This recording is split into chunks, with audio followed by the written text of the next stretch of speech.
You know, when you think of Japan, you probably picture these futuristic cities, right? Cutting-edge tech everywhere. But what if I told you that some of its biggest secrets, and I mean its biggest fortunes, aren't locked away in some high-tech vault? Nope, they're buried right under our feet, just waiting to be found. So let's dig in and explore the legendary lost treasures of Japan. We're talking about something called Meizokin, Japan's legendary buried treasures. And you're probably wondering, okay, how much are we talking about here? Well, it's impossible to know for sure, but some experts have thrown around a number that is just staggering. 200 trillion yen. To put that in perspective, that's more than the entire economy of most countries. It's an absolutely mind-boggling amount of money. So, how does a fortune that massive just, vanish? Well, these legends weren't born during times of peace and quiet. They were forged in the fire of feudal wars, huge political shakeups, and the desperate acts of some really powerful people trying to hide their wealth and secure their family's future. Now, what's really fascinating is that out of hundreds of these stories, there are three that are kind of like the holy grail for treasure hunters. First up, you've got the incredible wealth of Toyotomi Hideyoshi, supposedly hidden to protect his young son. Then there's the legendary war chest of the Tokugawa Shogunate, which just disappeared right as the age of samurai was ending. And finally, the ancestral gold of the Yuki Clan, a treasure so famous that even the great shogun Tokugawa Ieyasu himself tried to find it, and failed. And it's not just samurai gold either. The stories are all over the place. Hideyoshi is said to have hidden 450 million gold coins. The famous warlord Takeda Shingen supposedly buried war funds that came straight from his own private gold mines. Shiro, who led a famous rebellion, is thought to have left behind a solid gold cross and crowns covered in jewels. And, get this, there's even a legend that the infamous pirate Captain Kidd buried a $100 million bounty on one of Japan's southern islands, a pirate treasure in Japan. Okay, so with all these incredible stories floating around, where does a modern treasure hunter even begin? You might be surprised. The first tool you need isn't a shovel. It's actually a library card. The legendary treasure researcher Hatakeyama Kiyoyuki absolutely nailed it with this quote. The real work, the most important first step, isn't about brute force at all. It's all historical detective work, sifting through ancient texts, old maps, and local folklore. And this really shows you the methodical way these researchers work. They use that classic 5W1H framework you learned in school. Who hid it? Was this person even real? And did they have that kind of money? What was hidden? Is that amount of gold even believable for that time period? And maybe the most important question of all, why? Was there a really good, desperate reason to bury a fortune instead of just, using it? Every single question helps them weed out the tall tales from the leads that might actually be real. But here's the biggest challenge for anyone today. Most of the original maps and secret documents are just gone, lost to time, burned in fires, destroyed in wars. So hunters have to become masters at piecing together tiny, fragmented clues from old books, academic papers, and local stories. It's like trying to solve a giant puzzle when most of the pieces are missing. So what happens when that paper trail just runs cold? Well, that's when the hunt moves out of the dusty archives and on to the cutting edge of science. See, today's search looks a lot less like a pirate movie and a whole lot more like a modern geological survey. Yeah, the days of just grabbing a shovel and following a hunch are pretty much over.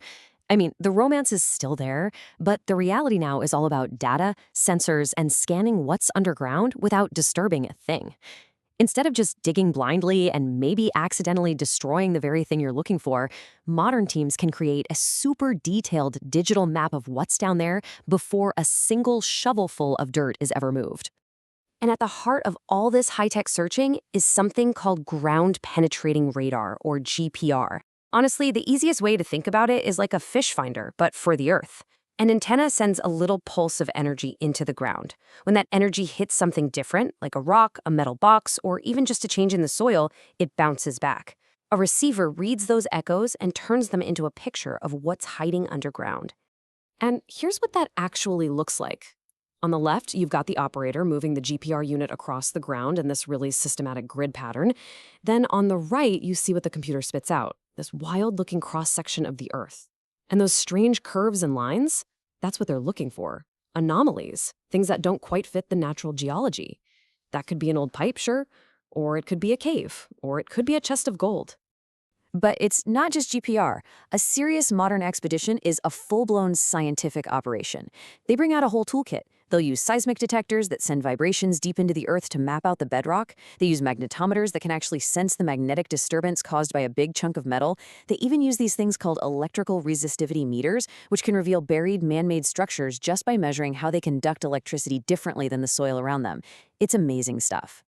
So all of this leads us to the million-dollar question, or maybe the 200 trillion yen question. You've done the research, you've used the tech, you start digging, and you find it. What happens next? Is it just finders keepers? Okay, so let's just ask it directly. You've just pulled a pot of gleaming gold coins from the Edo period out of the ground. Are you officially rich? The answer is, it's complicated. Japanese law is actually very, very clear on this, and it's a whole process. First thing you have to do is report your find to the local police, immediately. Next, experts come in to appraise it and figure out if it qualifies as a protected cultural item. After that, a public notice goes out for 6 whole months to see if any potential heirs or legal owners come forward to make a claim. And only after all that is the ownership finally decided. So, this is the term that changes everything: buried cultural property. This isn't just about how much something is worth in cash. If what you found is seen as having historical or artistic significance, we're talking ancient coins, samurai swords, old religious statues, it's not just treasure anymore. It's officially a piece of national history. And that one little distinction makes all the difference. If your discovery is not a cultural property and nobody makes a claim, then congratulations, it's all yours. But if it is deemed a cultural property, ownership automatically goes to the government. You don't get to take it home, but you are usually entitled to a reward. So yeah, you might still get rich, but you won't be walking away with a priceless historical artifact. Even with all our incredible technology and all the research in the world, some of these legends are just so elusive, so completely lost to time, that they're a powerful reminder of how many secrets might still be hiding out there. One of the most haunting tales has to be the story of Kyun Castle. It was supposedly the home of the Uchigashima clan, a family that had become fabulously wealthy from their own private gold mines. Then, one winter night in 1585, a massive, catastrophic earthquake struck the region. The entire mountain the castle was built on just collapsed, and in a single, terrifying instant, Kyun Castle, its lord, hundreds of its people, and its legendary hoard of gold were all buried under millions of tons of rock and earth, just completely wiped off the map. And that's the ultimate challenge, isn't it? After more than 400 years, the treasure is still lost, because no one can even agree on where the castle actually stood in the first place. Which really leaves you with a final thought. For every legend that we know about, there are probably dozens more that have been forgotten over the centuries. For every single site that's been scanned with GPR, there are thousands that haven't been touched. It really makes you wonder, what other stories, what other incredible fortunes are still sleeping just beneath the surface, waiting to be found?